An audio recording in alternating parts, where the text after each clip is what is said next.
예레미야는 남왕국 유다의 선지자죠. 그래서 오늘 2절, 3절에 보는 것처럼 요시야 때부터 시드기야 마지막 왕까지 이렇게 활동했던 선지자입니다. 한 세월이 50여 년 정도 됩니다.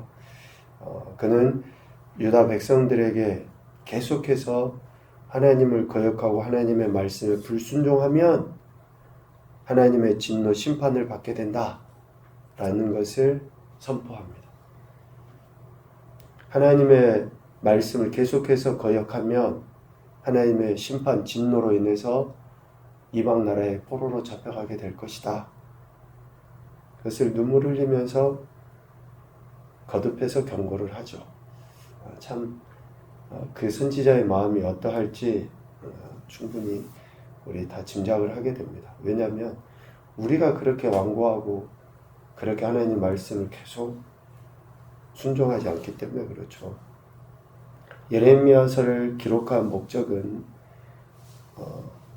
죄악에 대해 하나님의 심판이 반드시 있을 것, 그것을 경고함으로써 백성들이 자신의 죄를 깨닫고 하나님께로 돌이키도록 하기 위해서 기록했습니다. 모든 말씀이 하나님의 뜻을 선포하시고 그 뜻에 우리 인간이 합당한 태도, 반응을 보이기 위함의 말씀입니다.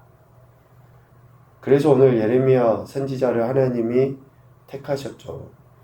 그 예레미야 선지자를 택하신 하나님이 어떤 분이신가? 오늘 5절 그리고 8절 말씀에 보면 하나님은 창조주 하나님이시다. 내가 너를 모태에 짓기 전에 너를 알았고. 그러니까 하나님께서 예레미야를 지으셨죠.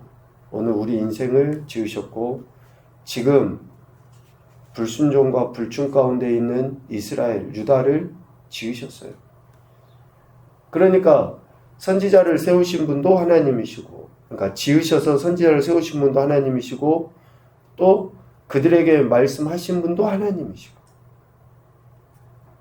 예레미야를 하나님께서 지으신 창조주 하나님이시다. 5절 하반부에는 사명을 주신 분이시다라는 거죠. 즉 선지자로 세우신 분이 누구냐? 하나님이시다.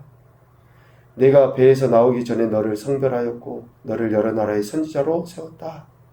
하나님께서 그렇게 행하시는 분이시라는 거죠. 그리고 8절 말씀에 보면 너는 그들 때문에 두려워하지 말아라. 내가 너와 함께하여. 그러니까 성경 전체의 흐름을 보면 구약과 신약에 함께 하시는 하나님에 대해서 참 말씀 많이 하십니다. 우리 인생이 어떤 존재인지 하나님 너무나 잘 아시는 거죠.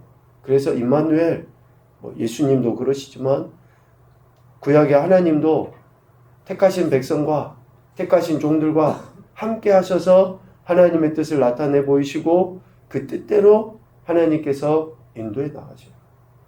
그래서 성령 하나님의 오심의 목적도 그거죠. 우리와 함께 하셔서 하나님의 말씀을 가르쳐주고 생각나게 하셔서 그 말씀대로 살아가도록. 이게 구약이나 신약이나 지금 성령 시대라고 말하는 지금이나 여전히 하나님의 그 역사하심이라는 거예요. 그러니까 예수님 믿는 우리는 늘 성령님이 함께 하시는 거예요. 늘.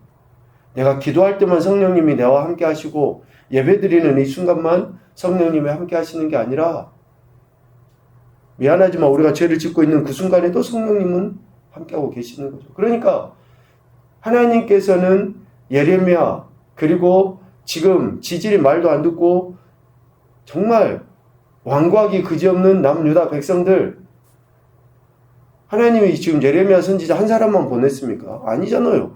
이전에도 계속 선지자들을 보냈잖아요.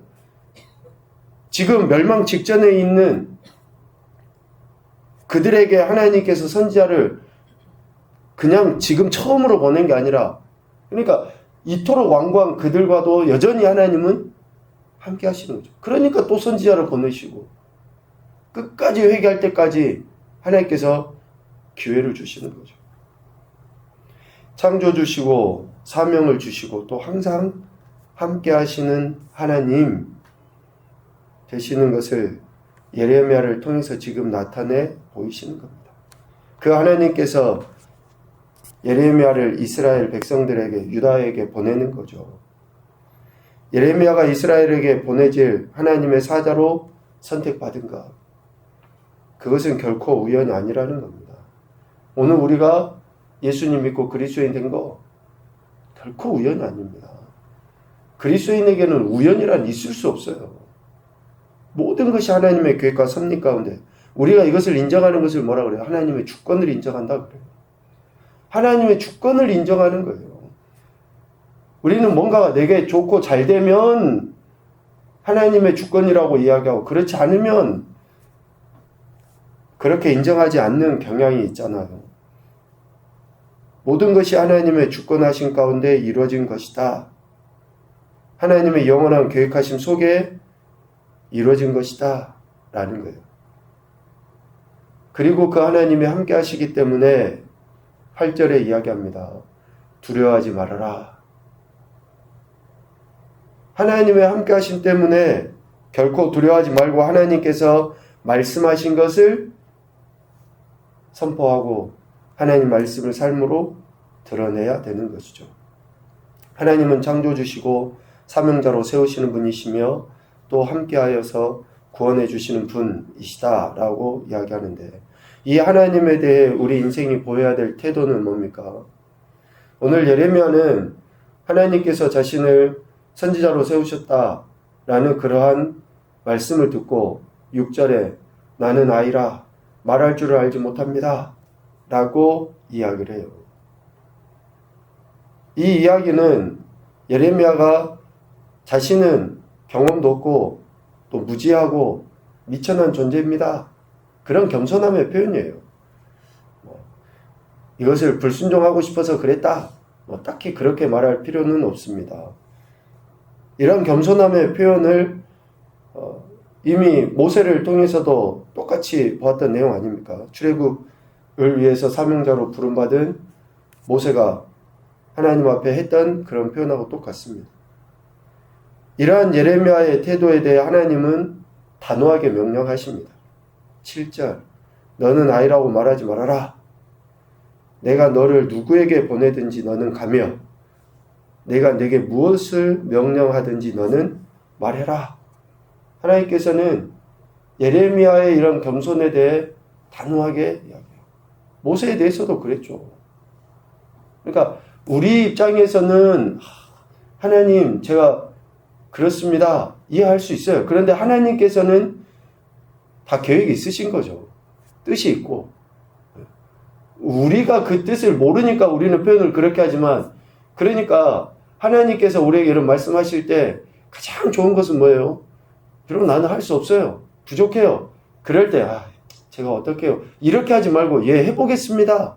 왜? 하나님이 말씀하신 것은 다 뜻이 있고 계획이 있다니까요. 돕는 자들도 붙여주시고 능력도 주시고 다 하게끔 하셔요. 그러니까 하나님이 처음 말씀하시면 해보겠습니다. 하겠습니다.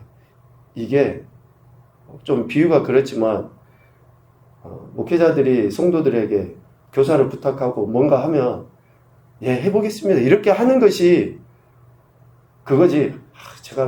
저는 못해요. 믿음이 없어요. 자꾸 그러면 그거는 목회자의 말 또 하나님의 권위 이런 모든 것들에 대해서 우리가 다시 한번 점검을 해볼 필요가 있어요. 여러분 순종이 더 큰 능력을 나타낼 줄로 믿습니다. 오늘 예레미야는 이렇게 이야기한 거죠. 그러나 하나님께서는 이미 예레미야에 대한 계획을 갖고 계시고 단호하게 이렇게 명령하신 겁니다. 창조주 하나님께서 함께 하시기 때문에 담대할 수 있는 거고 또 9절에 보니까 친히 하나님께서 하신 말씀을 예레미야 입에 두셨기 때문에 담대할 수 있는 겁니다.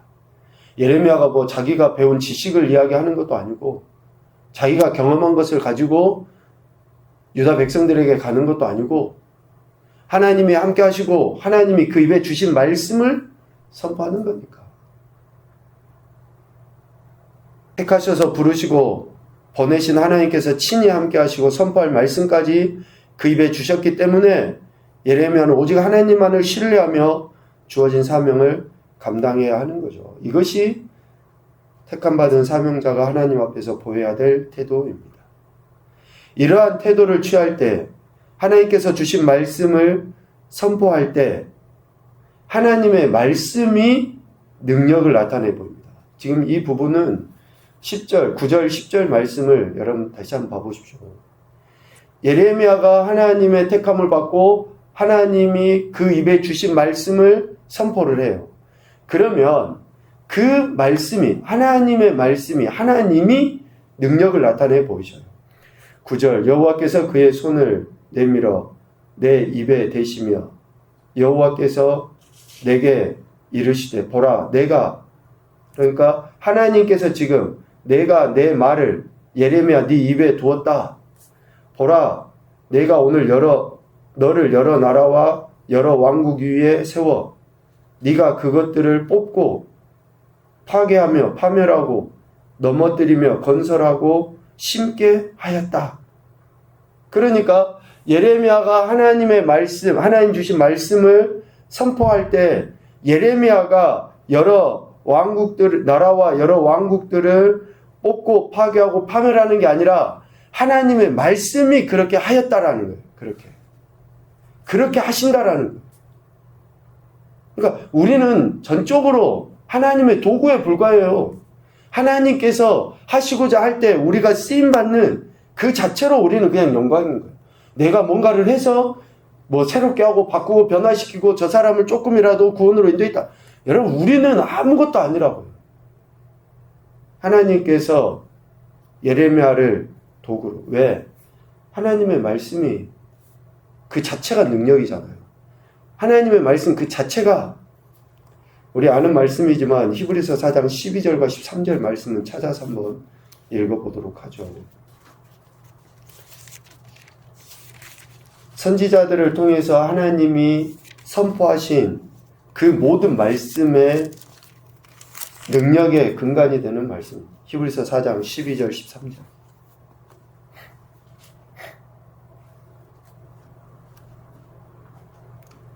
같이 보겠습니다. 하나님의 말씀은 살아있고 활력이 있어 좌우에 날선 어떤 검보다도 예리하여 혼과 영과 및 관절과 골수를 찔러 쪼개기까지 하며 또 마음의 생각과 뜻을 판단하나니 지으신 것이 하나도 그 앞에 나타나지 않음이 없고 우리의 결산을 받으실 이의 눈앞에 만물이 벌거벗은 것 같이 드러나느니라. 아멘. 그래서 하나님의 말씀을 받는 자들이 이런 실질적인 변화가 일어나고 또 하나님의 말씀을 받고 선포하는 자에 의해서 상황과 환경과 모든 것들이 변화되고 바뀌어지고 새로워지고 하나님의 뜻대로 이루어져 가게 되는 거예요. 전하는 자의 능력도 아니고. 그러니까 여러분 그렇게 이해하시면 됩니다. 말씀을 나누고 전하는 자가 온전할 수 없어요. 그의 인격이 완전히 신사적일 수 없습니다. 좀 부족할 수도 있어요. 그러나 그가 선포한 말씀 때문에 여러분 귀를 기울이셔야 되고 그 선포한 말씀에 대한 존중의 태도를 보여야 돼요. 어느 목회자가 완전해서 말씀대로 다 살아서 이 말씀을 전합니까?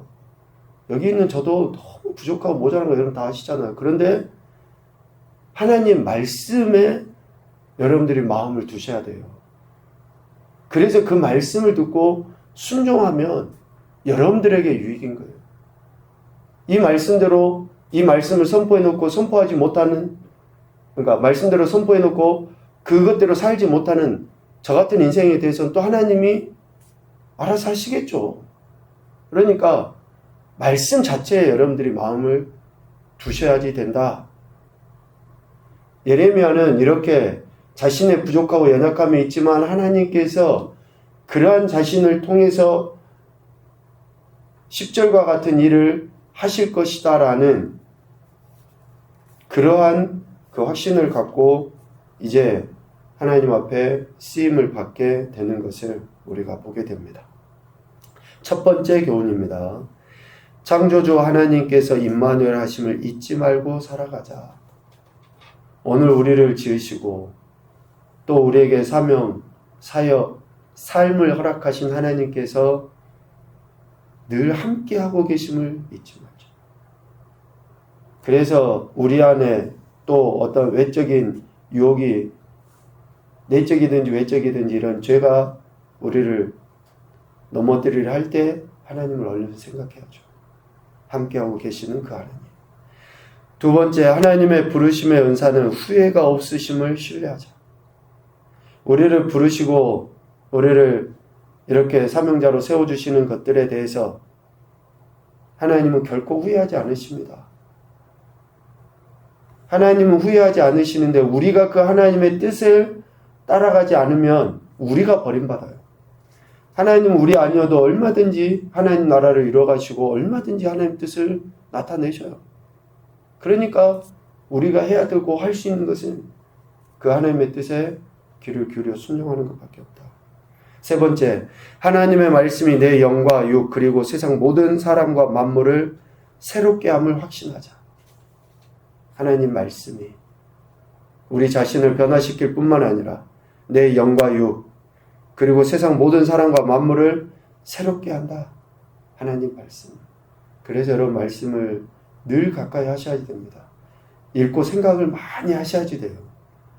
성경을 이렇게 통독도 하시지만 여러분 정독도 하시고 정독도 하시지만 한 절을 꼭 깊이 생각을 하셔야 됩니다. 묵상을 깊이 하시면 하실수록 우리가 변화됩니다. 바뀌어지게 돼 있어요.